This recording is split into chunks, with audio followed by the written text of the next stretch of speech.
एक बार की बात है, एक बहुत बड़ी आर्ट गैलरी ने कॉन्टेस्ट डिक्लेयर किया।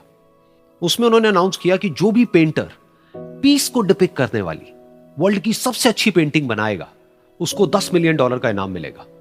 यह बात पूरी दुनिया में फैल गई और पूरी दुनिया से हजारों पेंटर्स ने अपनी अपनी पेंटिंग भेजी उस कॉन्टेस्ट में पार्टिसिपेट करने के लिए। उन हजारों पेंटिंग्स में से जो इस कॉन्टेस्ट के जजेस थे, उन्होंने फाइनली 100 पेंटिंग्स को शॉर्टलिस्ट किया और उन 100 पेंटिंग्स की एक एग्जीबिशन लगाई।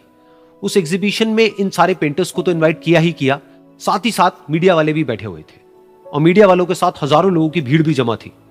क्योंकि प्राइज अमाउंट इतना बड़ा था तो सबका इंटरेस्ट था ये जानने में कि कौन जीतेगा, कि वो पेंटिंग कैसी होगी और कौन वो पेंटर होगा जिसको इतना बड़ा अमाउंट मिलेगा। फाइनली वो दिन आ ही गया। वहां पर सारी ही पेंटिंग्स देखने लायक थी और एक से बढ़कर एक थी। उसमें से कुछ पेंटिंग्स थी जहां पर सबसे ज्यादा भीड़ थी। जैसे एक पेंटिंग थी जहां पर एक बिल्कुल साफ पानी की नदी बह रही थी, जिसके पीछे कुछ पहाड़ थे, उसके ऊपर बर्फ जमी हुई थी और पीछे से सनराइज हो रहा था।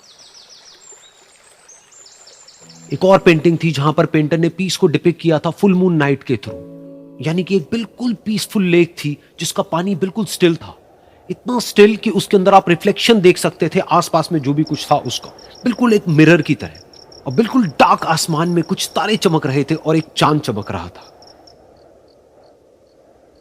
उसके अलावा एक पेंटिंग थी जिसमें बिल्कुल सफेद बादल थे, नीला आसमान था और बिल्कुल हरी हरी घास थी। यानी कि सारी ही पेंटिंग्स ऐसी जिसको देख करके ही मन शांत हो जाए।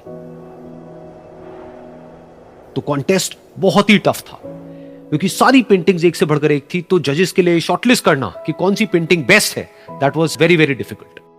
लेकिन वो मोमेंट आ ही गया जब जजेस ने अपना माइंड मेकअप कर लिया और एक पेंटिंग को इन सारी पेंटिंग्स में से सिलेक्ट कर लिया और उस पेंटिंग को एक बड़े से कर्टेन के पीछे रख दिया।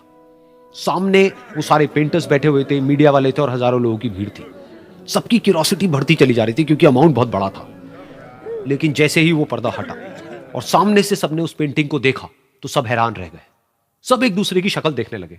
किसी को कुछ समझ नहीं आ रहा था कि एक्चुअल में हो क्या रहा है, क्योंकि वो पेंटिंग जो वहां पर दिख रही थी वो दूर दूर तक शांति को डिपिक्ट नहीं कर रही थी।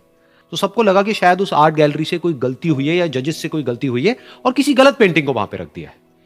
तो कुछ पेंटर्स एक साथ गए, जाकर के उस आर्ट गैलरी के ओनर से मिले और जाकर के उससे पूछा कि क्या ये कोई गलती है, गलती से कहीं कोई गलत पेंटिंग तो आपने वहां पे नहीं रख दी है।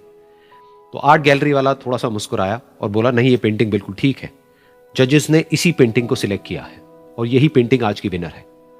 सारे पेंटर्स ये जवाब सुन करके गुस्से से भर गए और सबने मिल करके रिवोल्ट कर दिया। और ये देख करके सारे मीडिया वाले अपनी अपनी जगह से खड़े हुए और भागते हुए गए उस आर्ट गैलरी के ओनर के पास में और अपने अपने माइक्स उनके मुंह के आगे कर दिए।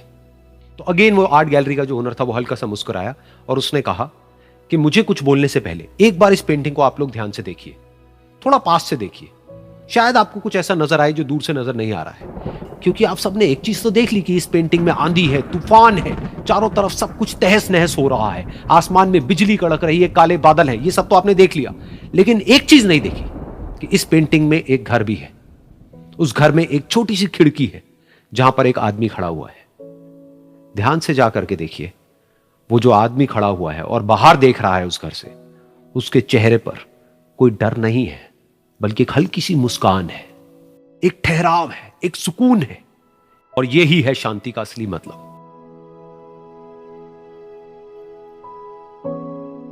यानी कि शांति का मतलब यह नहीं है कि हमारे बाहर सब कुछ शांत है और फिर हम शांत हैं, क्योंकि वो टेम्पररी है। असली शांति का मतलब यह है कि हमारे बाहर चाहे जो कुछ भी हो रहा हो, हम अंदर से पूरी तरह से शांत हैं, हमारा मन शांत है। क्योंकि जिसका मन शांत नहीं है, उसको चाहे आप कितनी भी सुंदर से सुंदर जगह पर ले जाकर के बिठा दो, वो वहां पर भी जाकर के दुखी ही रहेगा। लेकिन दूसरी तरफ से जिसका मन शांत है, उसके बाहर चाहे कुछ भी हो रहा हो, चाहे मौसम कैसा भी हो, चाहे उसके आसपास में सब कुछ तहस नहस हो रहा हो, तूफान हो, लेकिन वो अंदर से बिल्कुल शांत रहेगा। और यही है शांति का असली मतलब।